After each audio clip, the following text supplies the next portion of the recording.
ओम देवी प्रपन्नाति हरे प्रसीद प्रसीद मातर्जगतोऽखिलस्य प्रसीद विश्वेश्वरि पाहि विश्वं त्वमेश्वरी देवी चराचरस्य शरणागत दीनार्थ परित्राण परायणे सर्वशार्ति हरे देवी नारायणी नमोस्तुते। तो दिवाली जो विशेष तौर पर कई सारी कंफ्यूजन्स क्रिएट की गई कि दिवाली कब है, कैसे मनाएं, तो मैं पुनः यहां पर उपस्थित कर देता हूं आपके समक्ष में कि दिवाली जो है वो 1 तारीख को ही मनाई जानी चाहिए। उसके लिए हमें समझने की आवश्यकता है कि ये देखिए विश्व जो इतना बड़ा विश्व है, हर जगह अलग रेखांश हैं, हर जगह अलग अक्षांश हैं, उनके हिसाब से हर जगह सूर्योदय अलग हो रहा है। तो उसके हिसाब से आपको समझने की आवश्यकता है कि कहाँ किस प्रकार से मनने की आवश्यकता है। हमने उसको पूरा कैलकुलेट किया और समझने का प्रयास किया। तो भारत के अंदर जिस प्रकार से रेखांश और अक्षांश है, उसके दृष्टिकोण से पूरे भारत के अंदर यानी पंजाब क्षेत्र से लेकर ऊपर आसाम तक का जो क्षेत्र है पूरा, उसको हम समझे कि वहाँ दिवाली जो है 1 तारीख को ही मननी चाहिए। क्यों? क्योंकि आप समझ लें कि उस सूर्य अस्त जिस प्रकार से हो रहा है, उसके बाद तक जो दीपावली का जो योग बन रहा है, वो अमावस्या का योग बन रहा है, वो शाम को करीब करीब भारत में वो करीब करीब 6:17 तक विद्यमान है। सूर्य अस्त के बाद 2 घड़ी के आसपास, पौने 2 घड़ी के आसपास यदि हमें बहुत सारे क्षेत्रों में दिवाली मिलेगी, अमावस्या मिलेगी, तो प्रदोष काल के अंदर सुंदर रूप से व्याप्त है। प्रदोष काल में जिस दिन अमावस्या हो उसको कहा गया है पूर्वग्रही करें या पर्वग्रही करें।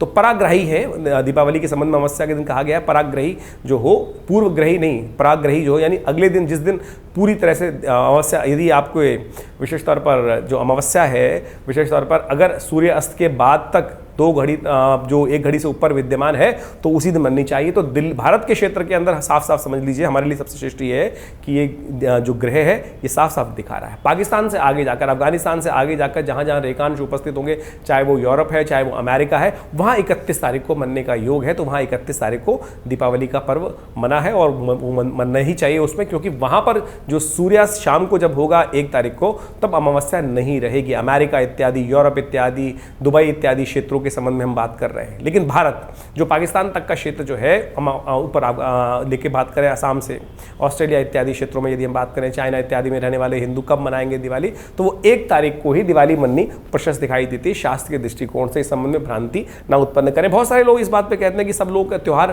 पूरे विश्व में एक ही मनना चाहिए। नहीं हो सकता है, क्योंकि ये सूक्ष्म गणनाओं पर मुहूर्त के हिसाब से निकलता है। जहाँ वृष्टि हो रही हो, बारिश हो रही हो, वहीं पुण्य जाके वहीं घास उगेगी ना। तो ऐसा नहीं कह सकते कि बारिश जहाँ हो रही है पूरे विश्व में वहाँ भी उसका प्रभाव होगा, ऐसा नहीं होगा। तो हर जगह सूर्यास्त अलग जगह पर होगा, हर एक का रेखांश अलग है, अक्षांश अलग है। तो इस सिद्धांत को आप समझते हुए कार्य करेंगे तो बहुत अच्छा रहेगा।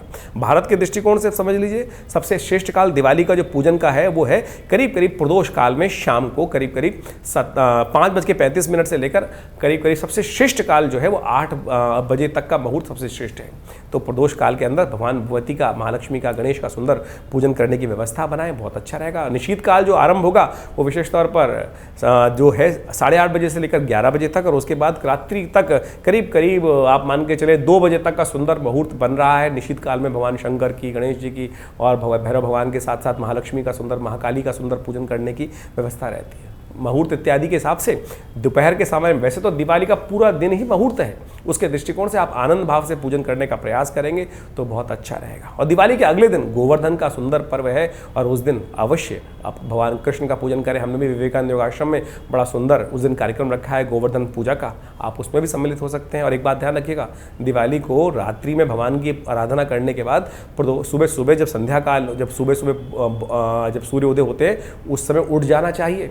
उस समय उठकर भगवान का सुंदर भजन करना चाहिए, जल्दी नहा लेना चाहिए, क्योंकि अगले दिन एक ऐसा मुहूर्त बनता है कि कहा जाता है कि जैसा उस दिन करोगे पूरा दिन और पूरा वर्ष आपका वैसा ही निकलेगा। आमतौर पे पता नहीं हमारी संस्कृति में कैसे कुछ गलत बातें आ गई हैं, जैसे जुआ खेलना लोग कर लेते हैं और बहुत सारे रात भगवान, कहाँ हमारी भारतीय संस्कृति में जुए को निषेध कहा गया? भारतीय संस्कृति में जुए इत्यादि को, द्वित क्रिया इत्यादि को भारतीय संस्कृति में नहीं स्थान दिया गया है। ये जबरदस्ती हमारी संस्कृति को अपभ्रंश करने का प्रयास किया जा रहा है कि दिवाली के दिन अवश्य जुआ खेलना चाहिए। कौन, कहाँ से ये बात उत्पन्न हुई?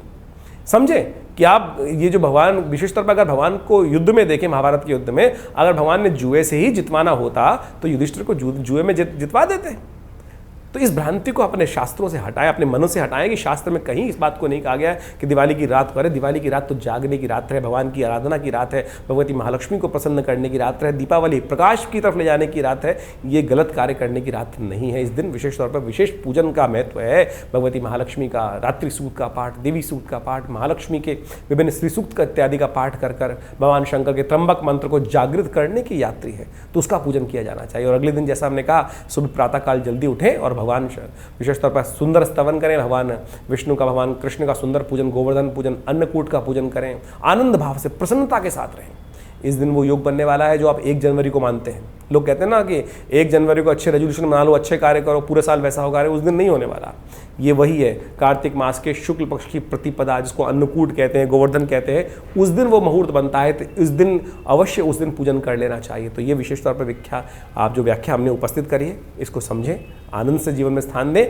साथ साथ शुक्र और बृहस्पति का आपस में जो एक दूसरे के समक्ष योग बनता दिखाई दे रहा है, ये वास्तविक तौर पर कई मामलों में झगड़े तो उत्पन्न करता है, लेकिन एक बहुत सुंदर योग बनाता है। सूर्य बृहस्पति, जब कहा जाता है कि एक दूसरे के सम्मुख होकर, विशेष तौर पर बृहस्पति और शुक्र एक दूसरे के सम्मुख होकर बैठ जाते हैं, तो विशेष तौर पर एक योग बनाते हैं कि आपस में द्वंद्व तो उत्पन्न करते हैं, लेकिन जो गलत कार्य करने वाला होता है उसका नाश भी संभव है इस कलिकाल के अंदर। तो ये ग्रहों का योगायोग एक तरह से क्लैश तो दे रहा है, अशांति का वातावरण बना रहा है, लेकिन सत्य की विजय भी कराने के योग बना रहा है। तो आप विशेष तौर पर अपनी राशि के संबंध के अनुसार से आपने ग्रहों का योगायोग समझा है, जो उसको ठीक करने के लिए विशेष तौर पर शास्त्र में जो प्रमाणित उपाय हैं उनको उतारने का जीवन में प्रयास करें।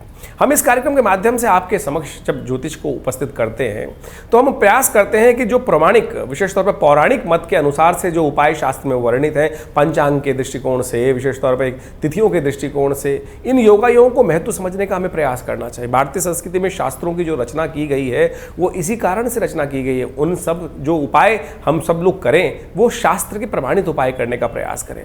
सत्यव्रत जिस प्रकार से बताया गया, अष्टमी का व्रत, सप्तमी का, विशेष तौर पर जो विभिन्न योग ज्योतिष के दृष्टिकोण से बनते हैं, उन सबकी पौराणिक कथाएं शास्त्र में, पुराण इत्यादि में विद्यमान की गई हैं, शास्त्रों में विद्यमान की गई हैं। जो व्रत निर्धारित किए गए हैं वो सब निवारण ही है, जैसे मंगलवार, सोमवार, बुधवार, अनेक अनेक दिन के अनेक अनेक देवता हैं। तो हमको ये समझते हुए कार्य करने का प्रयास करना चाहिए। सनातन पद्धति में कुछ भी बात कपोल कल्पित नहीं है, सब प्रत्यक्ष प्रमाण के अनुसार से सब चीज़ों को व्यवस्था देखते हुए ज्योतिष को मंत्र विज्ञान के साथ, शास्त्रों के साथ बहुत बढ़िया तरह से जोड़ा गया है। लेकिन आज हो क्या गया है कि बहुत सारे लोग इस प्रकार के टोटकों में फंस गए हैं, ऐसी भ्रांति में फंस गए हैं कि चॉकलेट खा लो, कभी कोई और की स्थिति कर लो। एक तो एक बड़ा विचित्र लगा कि कुछ उपाय के नाम पर एक व्यवस्था की जा रही है, कोका कोला लेकर फ्लश में डाल दो, ये ग्रह का उपचार हो जाएगा। क्या ग्रह करने का प्रयास कर रहे हैं? ये क्या मतिभ्रम उत्पन्न करने का संसार में प्रयास किया जा रहा है? ज्योतिष जैसे इतने वृहद विज्ञान को कोका कोला में लाके रख दिया गया है। मतलब स्थिति सोचे कि मतलब बड़ा विचित्र लगता है कि आज जिस प्रकार से अभी दिवाली के संबंध में इतनी भ्रांति उत्पन्न करने का प्रयास किया जा रहा है, शास्त्र मत को समझा नहीं जा रहा है। तो हमने अपने इस चैनल के माध्यम से आपके समक्ष बहुत सारी चीज़ें उपस्थित करने का प्रयास किया है। कोशिश ये करें, भगवान की कृपा अद्भुत है, बड़े सरल कर्म से बन जाती है। और हम अनेक प्रकार के, मुझे बताइए परमात्मा को आपके पैसे की आवश्यकता क्या है? हम बड़ी विचित्र स्थिति बन जाते हैं कि इस प्रकार के उपायों को बड़े अननेसेसरी के खर्चे करने प्रयास कर देते हैं कि कुछ कोई नग पहना रहा है, कोई रुद्राक्ष पहना रहा है, कोई कुछ बेच रहा है, कोई कुछ बेच रहा है।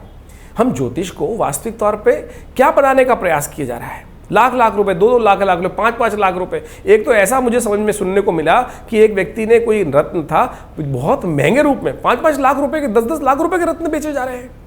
और उसके बाद ज्योतिष का नाम का सहारा लिया जा रहा है। बिल्कुल रत्न काम करते हैं, बिल्कुल अच्छे काम करते हैं। कहा भी गया है कि रत्न यदि वास्तविक सत्य हो तो बहुत सुंदर रूप से कार्य कर देता है, लेकिन शास्त्र के अंदर उसके बहुत सारे ऑल्टरनेट बताए गए हैं। पुखराज पहनने की किसी की व्यवस्था नहीं है तो केवल हल्दी लगाकर, बृहस्पति का मंत्र जप कर ही आप उपाय कर सकते हैं। ये शास्त्र में प्रमाणित रास्ते बताए गए हैं कि नहीं बताए गए? तो हमको ये समझना चाहिए कि इन सब चीज़ों को समझें हम, तो उसके बाद कार्य करने का प्रयास करें। और एक बात और समझ लें, ज्योतिष के अंदर बहुत सारे हम विभिन्न व्यवसायों में काम करते हैं। कोई शेयर में काम कर रहा है, कोई विभिन्न चीज़ों में काम कर रहा है। जो इस पक्ष के अंदर विशेष तौर पे कार्तिक के महीने में योग बन रहा है कि पहले पक्ष जो कृष्ण पक्ष है उसके अंदर वो तिथि बढ़ी और फिर अगले पक्ष कृष्ण पक्ष के शुक्ल पक्ष के अंदर वो तिथि घट गई।